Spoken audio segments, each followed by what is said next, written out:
Welcome to History's Hidden Pearls, where we uncover the extraordinary stories of remarkable individuals whose contributions shaped civilizations, yet remain largely forgotten by modern memory.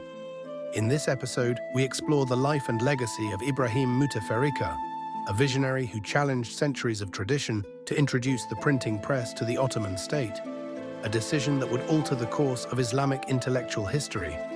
In the heart of the Ottoman state, at the zenith of its opulent Tulip Era, a revolution was proposed. Not a revolution of swords and cannon, but one of ink and paper. The man at its center was not a fiery rebel, but a quiet diplomat, a Hungarian convert to Islam named Ibrahim Muteferrika. He held in his hands a key to a new world of knowledge, a technology that had transformed Europe but had, for centuries, been held at arm's length by the Islamic world. To champion the printing press in a city where the art of the calligrapher was sacred, where the scribal guilds held immense power, was a gamble of the highest order. It was to risk career, reputation, and perhaps even life itself. What drove this man, an outsider who had become an insider, to challenge the centuries-old status quo? Was it intellectual curiosity, political ambition, or a genuine belief that the printed word could fortify an empire? This is the story of a hidden pearl of history, a visionary who dared to print, and in doing so, opened a new chapter in the intellectual life of the Ottoman world. The early 18th century was a unique interlude in the grand, often turbulent history of the Ottoman Empire. Following the Treaty of Passarowitz in 1718, which concluded a costly war with the Austro-Hungarian Empire and Venice, the Ottoman state entered a period of relative peace and introspection. This breathing space came to be known as the l'Âle d'Ivry, or the Tulip Era, a designation that captures both the aesthetic obsessions and the intellectual currents of the age. Under the guidance of Sultan Ahmed III, who had ascended the throne in 1703, and his astute Grand Vizier, Nevşehirli Damat Ibrahim Pasha, a man of considerable vision and administrative acumen, the empire turned its gaze inward and, for the first time, tentatively outward towards Europe. This was not an era of military conquest, but of cultural renaissance and experimentation. The tulip, a flower that had captivated Ottoman society for centuries, became the emblem of this age, a symbol of beauty, luxury, and a new, refined sensibility that emphasized aesthetic cultivation over martial prowess. Palaces and gardens, like the magnificent Sadabad on the Golden Horn, were built to emulate the leisurely grandeur of Versailles, the palace that had become the envy of European courts.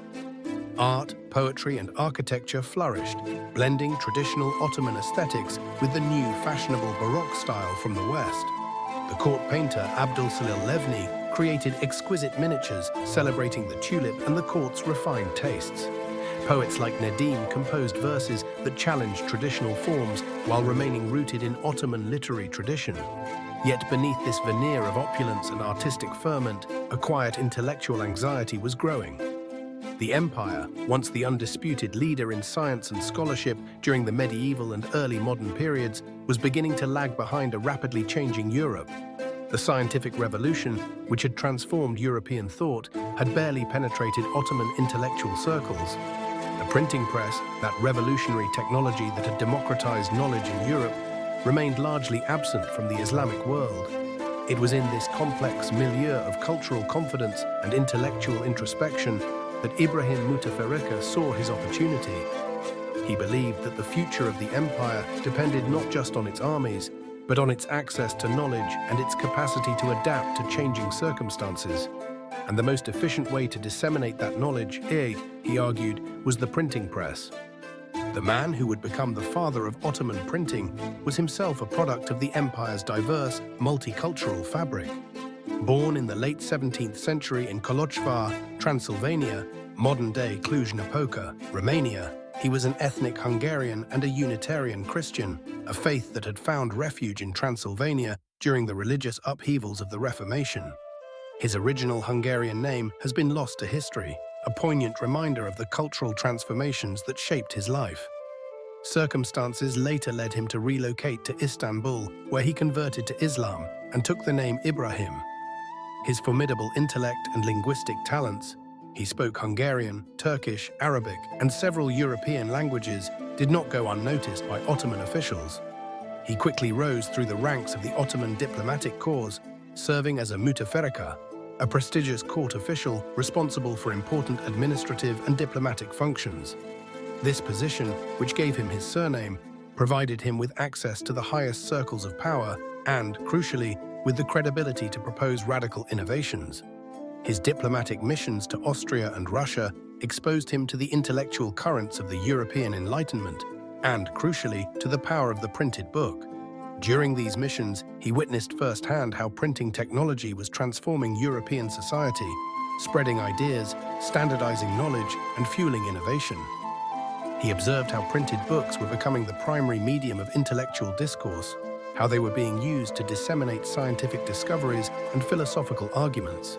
He returned to Istanbul not just as a diplomat, but as a man with a mission, convinced that the Ottoman Statehood could not afford to remain isolated from this intellectual revolution. In 1726, Muteferrika took his audacious proposal to the highest levels of power.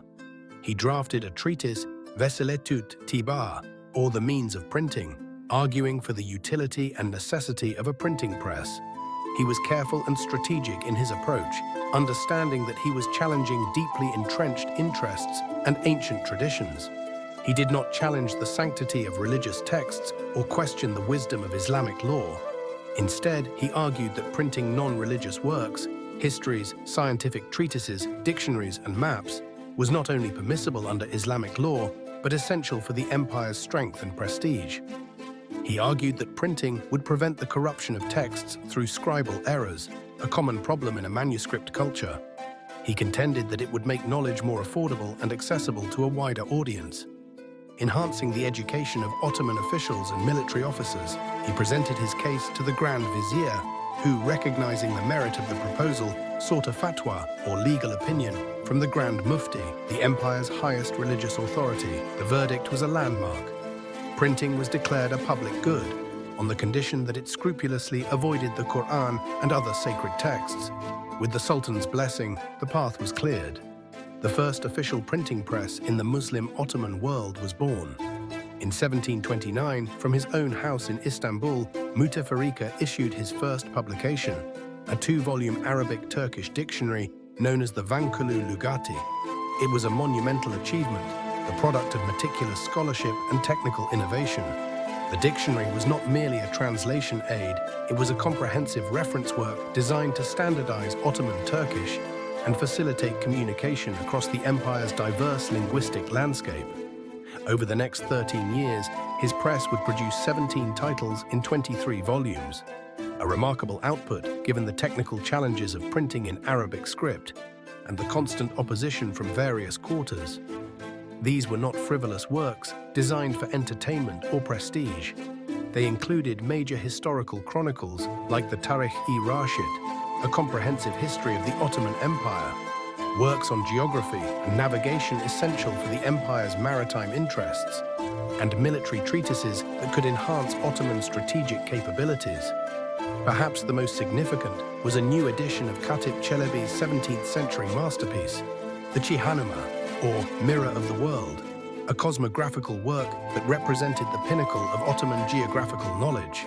In his additions to this work, Muteferrika included a detailed discussion of the Copernican theory of heliocentrism, presenting the arguments for a sun-centered universe to Ottoman readers in a systematic way for the first time.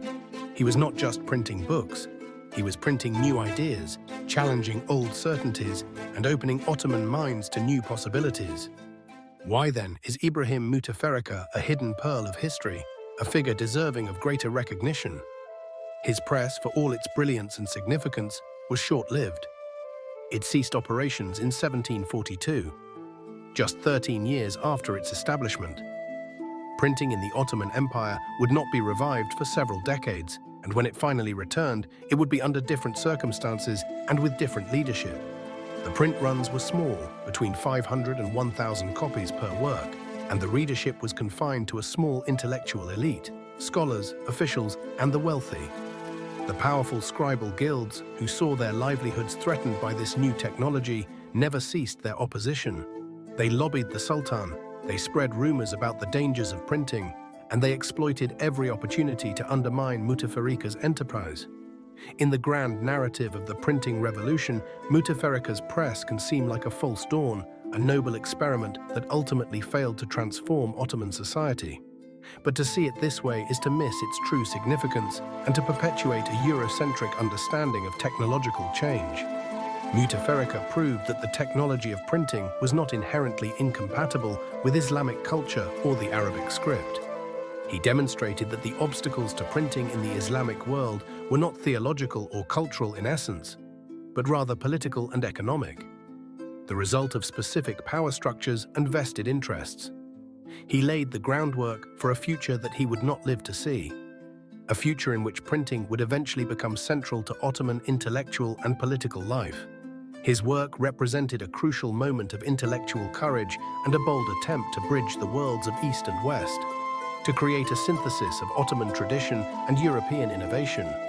He demonstrated that the Ottoman Empire was not a static, unchanging entity, but a civilization capable of engaging with and adapting new ideas. His press was a testament to the vision of one man who believed in the transformative power of knowledge. Ibrahim Muteferrika's story is a powerful reminder that the course of history is often shaped not by the clash of armies, but by the quiet persistence of ideas and the courage of individuals willing to challenge the status quo.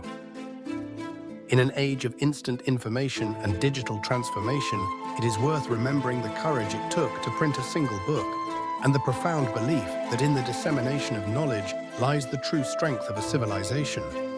Join us next time as we uncover another of history's hidden pearls. Until then, keep seeking the stories lost to time.